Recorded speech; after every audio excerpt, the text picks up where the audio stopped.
Hello. It is sometimes difficult to forget your past, to turn the page, but the most difficult thing is to accept and live with it. You might be shocked, but one day I killed my whole family. Please subscribe and click on the notification bell. Send us your testimonial if you want to share it at hollyholly701@gmail.com. You are blessed. I am the only child of a couple who went for years without having the magnificent cry of a child in their house.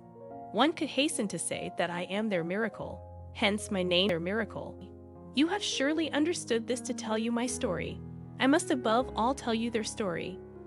Indeed, my parents are the result of a youthful love that lasted and continues until now. When Dad unravels the mystery surrounding their meeting, his eyes blink like stars. He seems so happy, so enthusiastic every time he states the subject. He always gives this impression of reliving the emotions of their first walk across the lake of their first meeting, because at the end of his remarks, he always ends by saying, "At first sight, I probably knew that your mom was the woman of my life. As for Mom, she has quite a book." Telling how she felt when he first met Dad would be preparing for the production, editing, and publication of a book. So I'll spare you the details because Mom will tell you herself at the end of the day, your father said it all.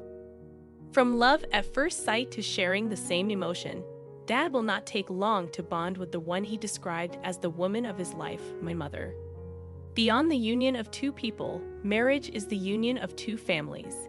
Then immediately becomes clear that the behavior will be spied on by the in-laws, especially with regard to the wife.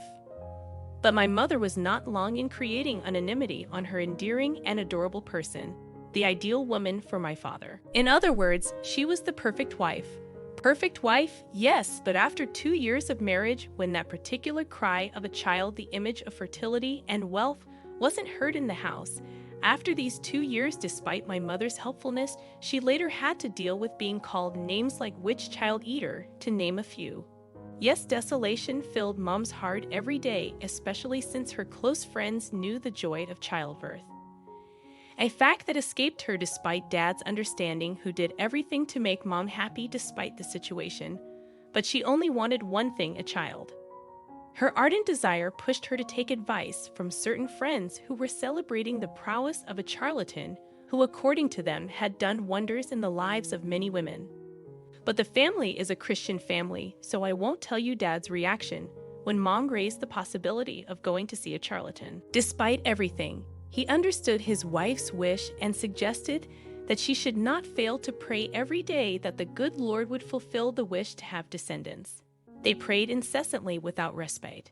Each day was unfortunately a test with the reprimands of her in-laws, the mockery of friends.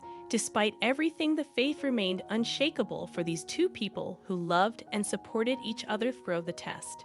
They told me this story when I was 18, and thanks to their story, I understood that the Lord had many ways to reward faith. Contrary to what you think, I am an adopted child. Yes, they are not my biological parents. And it must be said that this news rather shocked me. At the limit, I said to myself that my life was a real movie, especially being in full crisis of adolescence. I put myself in a virulent conflict with my parents to the point of wishing that they would disappear. So I did my first runaway, wanting more than anything to find my real family, ignoring God's plan, wanting to place myself against God's will. During my runaway period, I learned that our house had caught fire. Daunted by the incident, I went back crying, realizing in the end that I had disobeyed God, because my action reflected nothing about the fourth commandment, honor your father and your mother. And in addition, it was likely that I would become an orphan again. I was crying before I even knew what was going on. Arrived the scene crowded with smoke and flame on my parents' house. At that moment, I could only find comfort if someone said to me, "Don't worry, no one was inside when the house caught fire."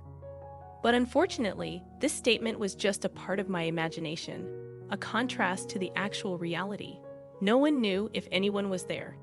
At the same time, in my mind, I saw the members of my family running towards me crying.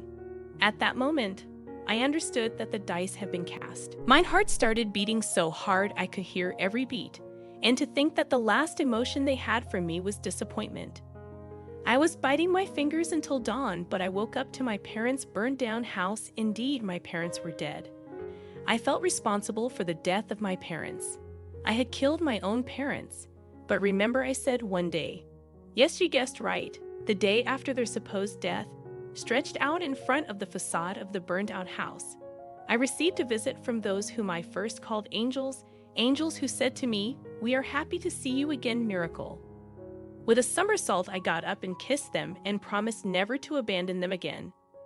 They explained to me that they had gone looking for me after my departure, forgetting to check things in the house beforehand. A gas leak therefore started, which led to the fire that burnt everything down. Luckily, no one was home. The most important thing is that my parents are alive, and that I will never again abandon them at the expense of a personal will.